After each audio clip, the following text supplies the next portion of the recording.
And I remember thinking to myself, am I gonna die here?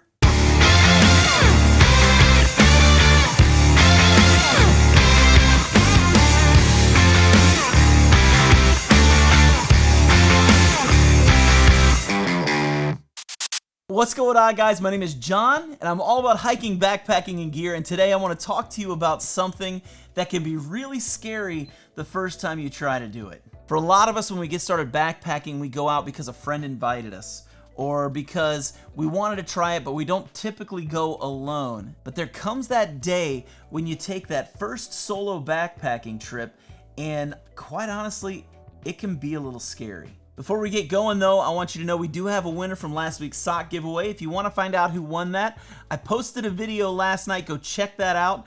But the interesting thing about that giveaway was the person who won wasn't the first name that I drew. As a matter of fact, the first name that I drew was someone you guys might already know. His name is Jeremiah Stringer. Yeah, that's right, Jeremiah, one of my really good friends who I do a podcast with.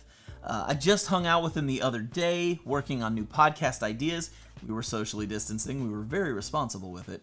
When I clicked on the randomizer, it randomized. Somehow, the first name that came up was Jeremiah Stringer Hikes. Since Jeremiah and myself are both Ingingy affiliates, I just decided it was probably in the best interest of my channel and just for integrity not to give the socks to Jeremiah. I did call him and I did tell him what's going on, and after about 15 minutes of crying, Jeremiah understood and he was good with it.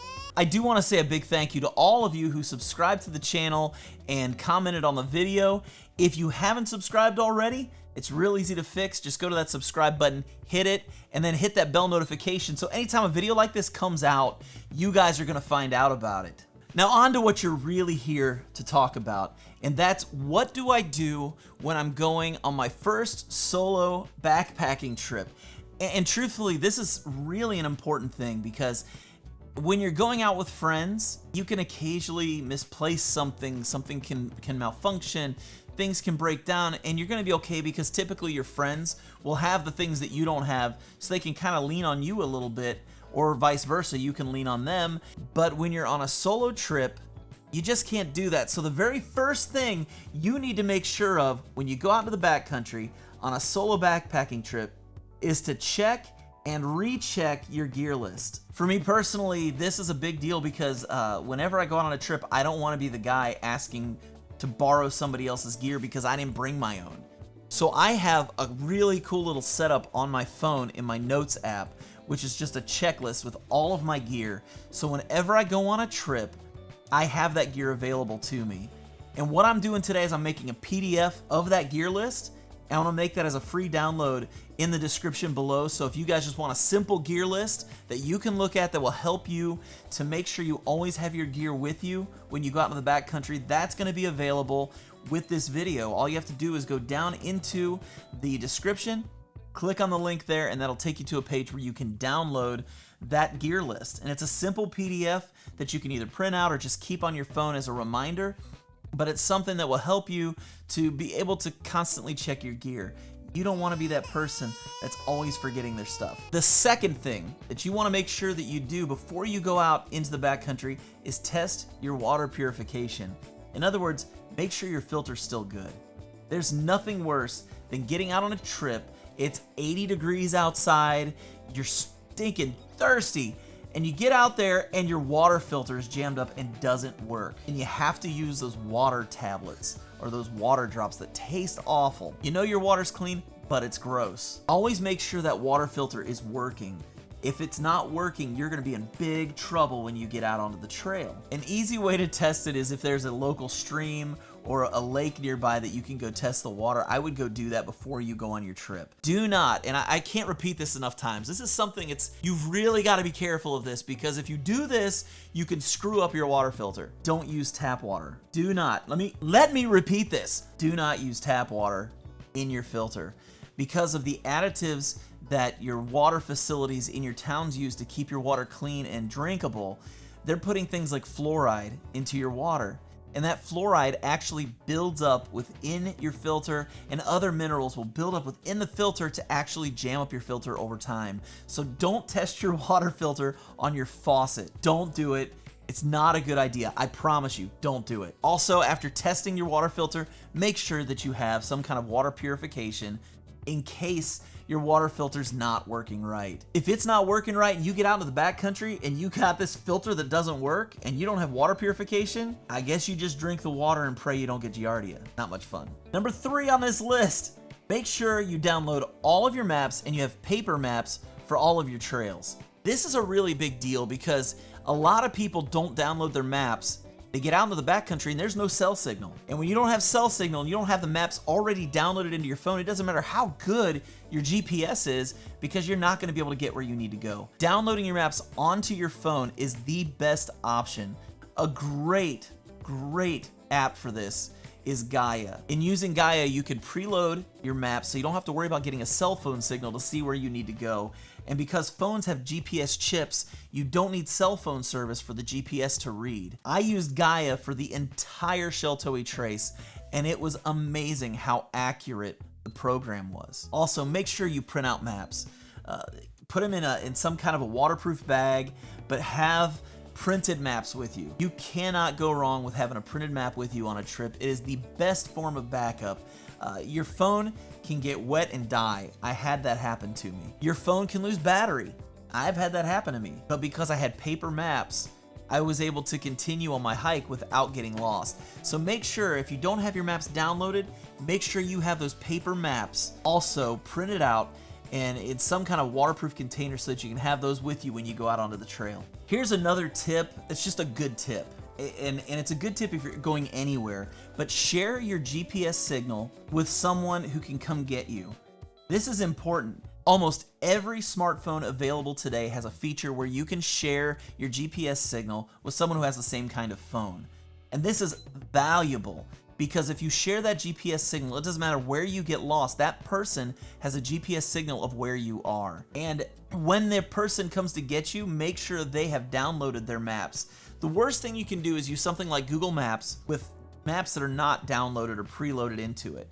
Because if you don't have those maps preloaded, if you lose signal, which you do a lot of times when you go out into the woods, they're not going to be able to find you.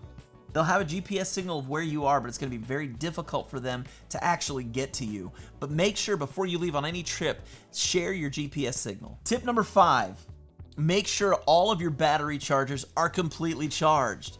There is nothing worse than having a phone fail on you because you didn't have enough battery charger to charge it. That also goes if you're using any kind of a smartwatch.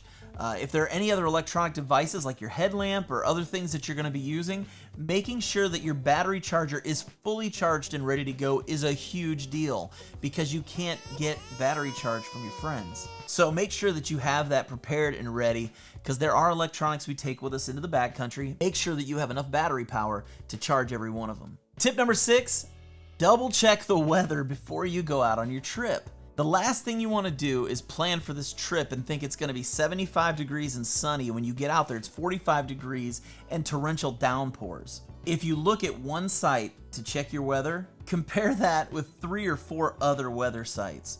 I have 3 or 4 weather apps on my phone at all times, and I don't just check one. It's so important that you know that before you go out because, again, you don't have anyone else to lean on for gear, or you don't have anyone else to lean on for shelter. You've only got yourself. So by knowing what the weather's gonna be like, you've got a better chance of being prepared to go out there and handle whatever gets thrown at you.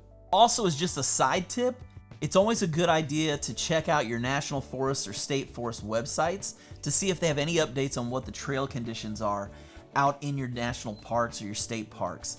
That's a big deal too. If you're going to be looking at the weather, if it's been raining for days and days and days and days, you're probably going to be dealing with a lot of mud. So you should probably be prepared to hike in some adverse conditions. These are things that are just going to help you to have a better experience when you go out on your trip. So the next big tip is to plan your campsite, but also have a couple backups in mind. This is more geared at the people who are going to be hiking in places like the Big South Fork here in Kentucky and in Tennessee, and also the Red River Gorge, which is here in Kentucky. places like that where you can pretty much camp wherever you want. If you know there's a campsite you want, it's a good idea to know where 2 or 3 other campsites may be, because you're not always guaranteed you're going to get into the campsite you want. You may get there and there's a group of 10 people in this campsite and you can't get in. If that's the only campsite you have planned, it's going to make it very difficult for you to find a place to spend the evening. Especially with it being your first time, there's a little bit of nervousness with it. Making sure that you have a couple backup campsites in mind is just a great way to guarantee you're going to find a place to sleep and that you're going to have an enjoyable evening when you get to where you're going. And this last tip is a really big one, especially for your first solo trip. And that's, don't take any unnecessary risks. Remember, if you're going out by yourself, there is nobody there to help you. If you fall and break a leg, nobody's there to get you off the trail. Nobody's there to carry your gear for you. It's just you. And so taking risks that you don't need to take are not a good idea. I went on one of my first solo backpacking trips, hiking on the Sheltowee Trace, and I came up to a cliffside and I saw a really cool spot to get water, but you had to crawl down the cliff to get to the water. At the time, it seemed like a good idea. Needless to say, I remember sliding 30 or 40 feet down this hillside, getting mud all up the side of my leg, almost breaking my hip in the process, hitting a stump on the way down, and thinking to myself, this quite possibly might have been the stupidest thing I could have ever done. I basically filled up on my water and came back up the hill, but even coming up the hill, I almost fell 2 or 3 times, and I remember thinking to myself, am I gonna die here? Luckily, everything worked out, but that was a risk I shouldn't have taken. And looking back on that, when you are by yourself backpacking, the last thing you wanna do is take a stupid risk. You don't wanna get hurt and be stuck there. I had no phone signal at the time, GPS wasn't quite working right, and I remember thinking to myself, if I would have fallen, nobody would have known I was even there. So make sure you're very careful when you go out into the backcountry that you don't take risks that you don't need to take. Those are just a few tips to help you better get prepared for your first solo backpacking trip. The reason I did this video is because I put a poll out on the community page just to get the opinions of you guys. What would be a good video to do? And this overwhelmingly won. And so that's why we're doing this video today. I hope you enjoyed it. I hope you got something out of it. If you enjoyed the video, hit that like button, give it the thumbs up. That really helps YouTube to see that people are actually enjoying the video. So give me the big old thumbs up. If you've got other tips, other tricks to help people with solo backpacking, leave those comments below. I would love to hear what you guys do to prepare for a solo backpacking trip. And don't forget, free download below, just a simple PDF of what I do for a checklist when I go out into the backcountry. So until next time, stay strong, hike long, and I'll catch you on the next go around. Sirens going off. Sirens, I tell you. Constant sirens going off. Not sure why there's sirens going off. Cops, firemen, they've been going off for like 40 minutes. So again, really take up some hard drive space. Wait on those all the time. Still going off. There's still sirens going crazy right now. Sirens. Sirens. There's a microphone like right there. You can't see it, but like I'm touching it just barely above like my head. I don't even know why. I'm not even looking at the lens. I'm talking to the screen, so that doesn't do any good to you guys.